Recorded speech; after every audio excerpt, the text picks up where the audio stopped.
YouTube, Robert the Coroner Drap here. Another Thursday night in the books, the final Smackdown Live before WrestleMania, and I gotta say, this one was a good one.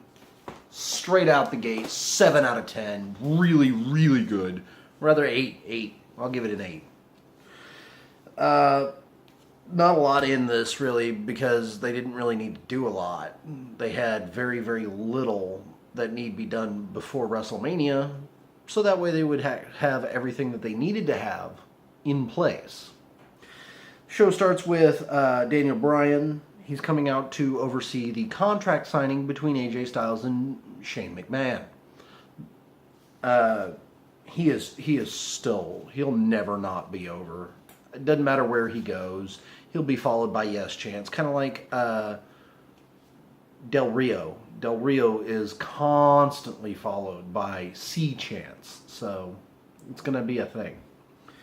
There was Daniel Bryan chants, yes chants. Shane O'Mac comes out, then he was introduced by Daniel Bryan. Then you have Shane McMahon introduced.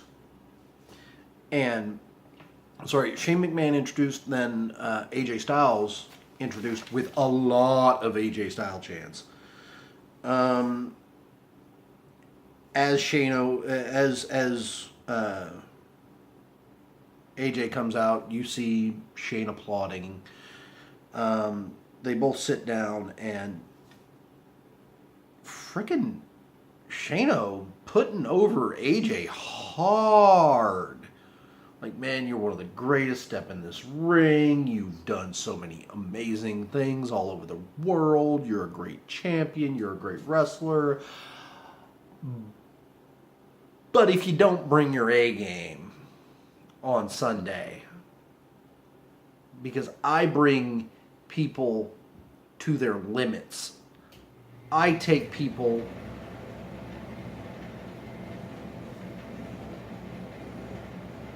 I did not know that my dryer wanted to chime in on this while I'm in the middle of recording.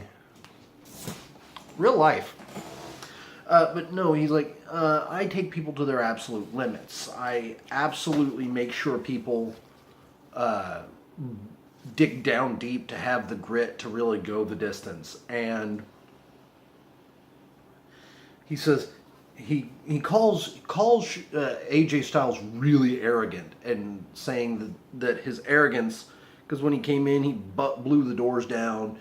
He really respects him, really recognizes the talent, and his arrogance is what cost him the WWE Championship. You know, that's why he's not champion, is the fact that he's too arrogant for his own good.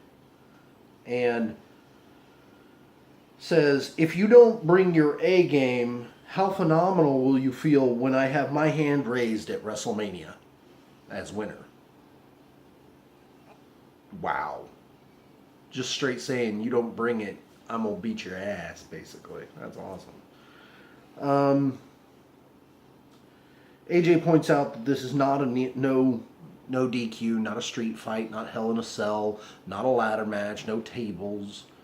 This is a traditional match, and that while in a traditional match, in a fight, Shane might have the edge. In a traditional match, he's going to get destroyed. Says he's untouchable in the ring. He name drops, matches that Shano's had with Kurt Angle, HBK, Stone Cold, The Rock, just all this. And also obviously last year's match with Taker. Yeah. Says obviously every contract signing you see generally ends in a fight, and they're jaw-jacking each other pretty good. But Daniel Bryan steps in between. He's like, hey, let's do this right. Let's be, gentlemanly about this. Let's end it with a handshake. Let's seal the deal. Handshake it. Shane, puts the hand out. AJ up over the top of the rope and up the ramp. We go to commercial. Come back. It's Lynch versus Carmella. Now, personally, I did not honestly care about this match. I couldn't be bothered to care about this match. And there's a couple of them tonight that I just, when they told me what they were, it's like, no, fuck you, I don't care. But I tried to watch it, and because they had Alexa Bliss and Mickie James on commentary, which was not great, but not bad. They start talking back and forth, and they jaw jack over the headsets, and then they get off the headsets, and then they start fighting, because I could see this coming from Austin, and I live in Houston. I could see this coming from California. Wow, way far out. No, I knew this was coming. Obviously, the match rolls into the ring, and there was a really stiff shot by Alexa Bliss on Mickie James. I don't know if she, caught her flush, but that was a really good shot. It was a boom, right hand.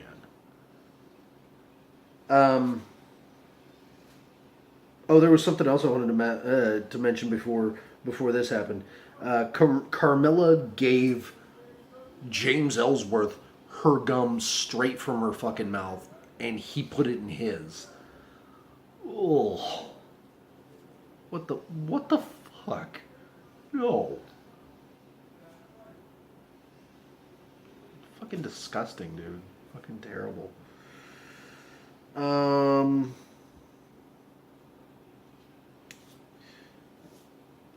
Alexa Bliss gets in the ring, gets hit with a mick kick. They go to commercial, they come back. It's now a tag team match between Alexa Bliss and Carmella versus Mickie James and Becky Lynch. Let's see. I'm like, why the hell? Why? Why would I care? Don't care. Still don't care. Frickin' Natalia comes out mid-match, joins commentary. There gets to be in a brawling, and Ellsworth gets a bit of distraction, gets a bit of interference before I think it was Carmella got the roll-up pin. And then Naomi makes a surprise appearance during the post-match beatdown and clears the ring. I don't like the fact that she came back now. I thought she should have been saved for WrestleMania. I thought it should have been a straight out, we don't know who else is coming out here. But now that we have this elimination, it's kind of like a survival. We start with, I would have had it start with Alexa Bliss turning over to whoever they want to start with. Let's say Mickie James. That would have been interesting. And then Mickie James beats Alexa Bliss, turns around, the next person comes out, turns around, next person comes out after that pinfall or submission. And then it eventually becomes Naomi coming out. Just boom, I'm here. Hey, they said every available woman on the roster, I'm an available woman, let's do this. But no, now it's a six-pack challenge, so we now know that. That's fine. I'm okay with this.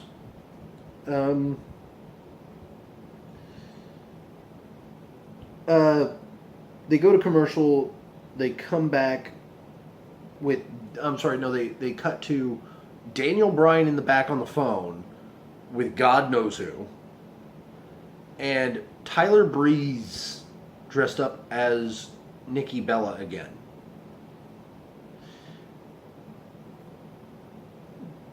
they sell it like Daniel Bryan buys that that's Nikki Bella. Like he wouldn't fucking know. He married her sister. I think he'd know. I think he could see through the fact that that's a pasty, pale white man and she's Latina.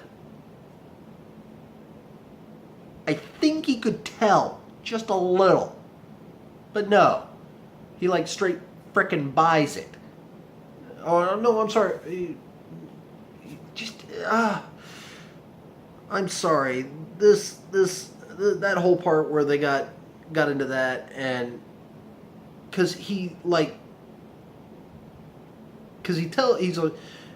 Tyler Breeze is trying to enter Nikki Bella in the women's championship match, and when he says no, Tyler pulls the wig off, throws it down, man, and then fucking Fandango comes in with this thing. I don't even know what it was. I couldn't tell. And he's like, Tyler Breeze, where did you come from? No, you're wrong. Don't write it that way. You're dumb. Stop it. But we move on. There's a 10-man tag team, 2 spots left. Everybody's going to be in the Andre the Giant Memorial Battle Royal, which I'm pissed. Because I'm pretty sure I heard from Joe Cronin's show and JD from NY206 on their thing last week that the Usos issued a open challenge at WrestleMania for the tag team championships, and this is where the Hardys were gonna jump in. I want to see that. I want to see. Give these guys 20 minutes. Give the Usos and the Hardys 20 minutes to wow you, and you will not be disappointed. Moving on. I'm just gonna be pissed. Where was I?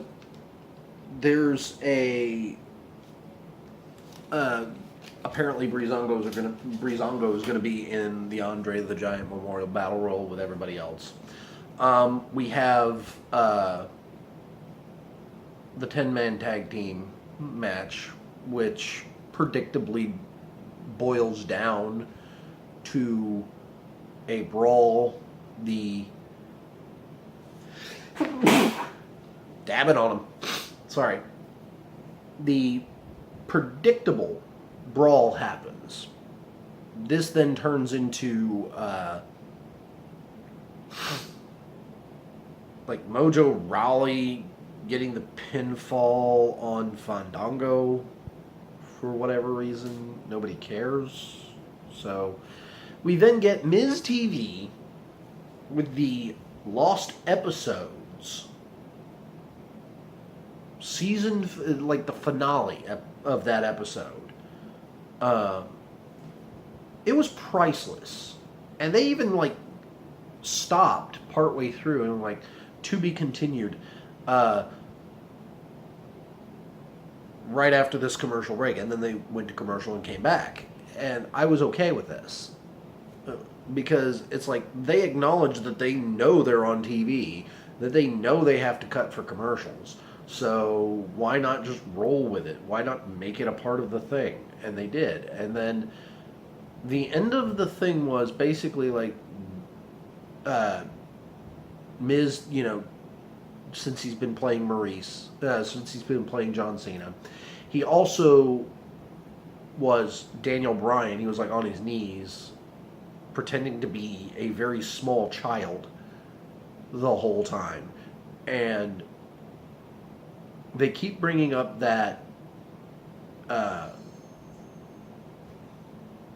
Daniel Bryan and Nikki and Brie Bella are married, and John Cena and Nikki are not. And then, well, we're gonna humiliate you. You will never be married because you're only loyal to yourself, and we're going to destroy you. And then John Cena comes out, and Miz is like, well, I'm surprised. It took you longer than I thought to interrupt us. He's like, man, I was in the back. I was laughing my ass off. This was hilarious. You know what? You're right, and I do. You nailed a lot of this. I have house rules that I like to have in my home, and the whole she's so dumb she can't tell between herself and her sister. Yeah, that happens occasionally, you know. But then you took everything off and you started trying to be real, and you forgot that you're fake. You two making fun of the fact we don't have kids. Y'all been married how long? How many kids y'all got? Let me crunch the numbers for you. 0. Maybe it is that you're shooting blanks. I mean, this promo, he fucking roasted The Miz alive in that arena. Straight called him a pussy. It was amazing. I loved this. This is why I will watch WrestleMania. And this match, which should not be awesome, which should not be good, which should not have a great build, has an amazing build, and I can't wait to see it. I know that John Cena and The Miz are going to carry this match because, well, let's be honest, while Nikki's not a bad wrestler, Maurice can't hold it. And they even brought that up. It's like, we didn't stop you from getting in. They brought you back because he wants you here. We didn't stop you from getting in. They just didn't want you back. And he's using you. Oh, God. This was a great one. There was a Luke Harper promo right before the match between Luke Harper and Bray Wyatt. Yeah, it wasn't bad. I mean, I like Luke Harper. He's gotten a lot better. The match wasn't, I mean, it went on last. It was the main event. It was actually rather quicker than I thought it would be. And Luke Harper went for a lazy discus lariat, discus forearm, discus clothesline rather, whatever you want to call it. And fucking Bray Wyatt catches him, and Sister Abigail puts him down for the 1-2-3. It was pretty damn good. Then there was a promo by Randy Orton where he takes the crucifix thing that we saw last week and drives it into the heart of Sister Abigail. Dude, I don't know if you get this, but the story narrative you crafted in this rivalry was that even though Randy Orton burned the body of Sister Abigail, he took the ashes and smeared it on himself, thus giving himself the power of Sister Abigail in his own body and, elevating himself. There's nothing you can do past that. You can't, you can't do what you did. And that is, he took the crucifix and he drove it into the heart of Sister Abigail, and they had all this graphics happen when he did it, and then he's like, run. And it's like, no, you are screwed, Randy Orton. He is a supernatural mountain man wizard cult leader who has crafted the power of the daughter of the devil, and you're Randy Orton, the legend killer. That's the only thing you got. that's the only string to your bow, you should be frightened. They should have crafted it that way. They should have absolutely said that he is terrified the whole way through. Like, I cannot believe that this man has one-upped me in this, and I have no idea how I'm going to beat him, but I'm going to fight the fuck out of him, because what else am I going to do? I've gotten myself into this situation where I've put myself in position to fight him, and now I'm going to fight him. And let's see what happens. I'm going to give it my all. They should have, I mean, there was a long time ago where, and I didn't see this, I wasn't watching, but I've, kind of looked at the old storylines. Kane and the Undertaker lost their powers, their powers to the Wyatt family.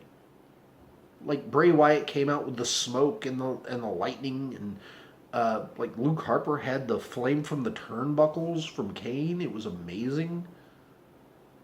Dude, let's do that. Let's bring it. Let's go that weird. Because that's what we want to see. We want to see something that weird. We want to see something that awesome. He's got to have a next level in the weird. He's got to go somewhere else with it. Because right now, there's nothing. But I loved it. I loved the whole thing. Like I said, 8 out of 10. Definitely hyped for WrestleMania on the Smackdown side of things. And then I watched, because during the commercial breaks I had time, I was on Twitter, and I saw the deletion of the TNA titles, and it was great. The reincarnation of the TNA titles is amazing.